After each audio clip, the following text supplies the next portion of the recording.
Ada watak superhero ke dalam WWE ni? Hari ni aku nak kasih top 5 favourite superhero aku dalam WWE ni.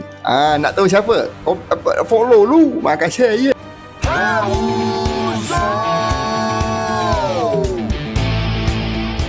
First kita ada Akak Mighty Molly ni. Sebenarnya ni Molly Holly versi superhero lah kan.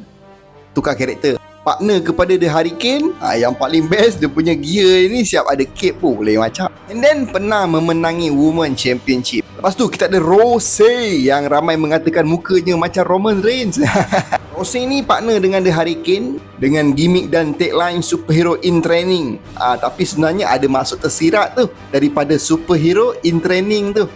Korang kena kaji and dapatkan maksud tersirat tu. Kalau kau dapat memang mantap. So dia punya kostum ni dia ala-ala superhero zaman-zaman awal 20-an. Nombor 3, The Ultimate Warrior. Walaupun bukan superhero rasmi dalam WWE, tapi aura dia, semangat dia, dia umpama watak superhero dalam komik. Tenaga Ultimate Warrior ni luar biasa.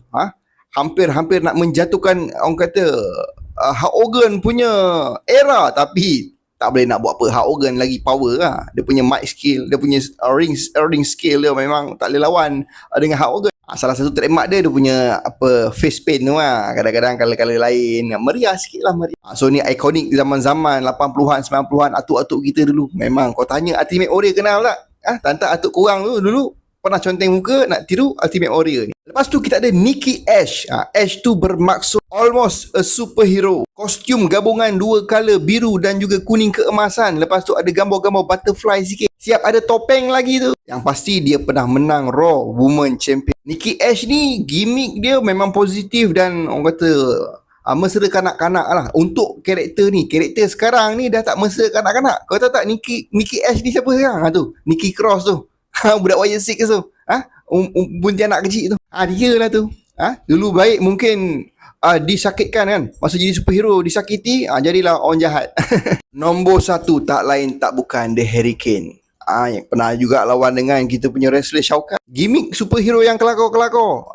Siap pakai cape lagi tu. Dengan slogan famous dia, stay back, it's a hurricane coming through. Siap. Macam tu lagi. Aku minat tu dia dulu. Antara dia menang Cruiserweight WWE Champion ni, dia pun pernah menang Tag Team Champion bersama tu, si Rose tu. Itu je top 5 superhero yang aku minat. Cuba korang komen lagi watak-watak superhero apa lagi yang dalam WWE ni ada.